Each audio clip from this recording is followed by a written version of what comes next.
You are looking at Julian's pronunciation guide, where we look at how to pronounce better some of the most mispronounced words in the world, like this other curious word. But how do you say what you're looking for today?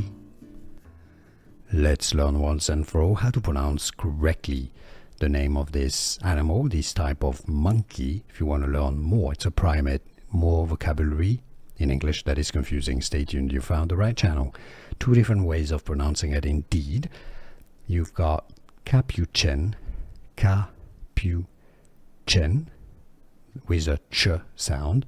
I wrote the phonetic spelling on your screen, Capuchin, or, and that's probably more the American English pronunciation, Capuchin, with a sh sound, a sh sound, Capuchin, or Capuchin. Can you hear the difference? Was this any useful? Let me know in the comments. See you soon.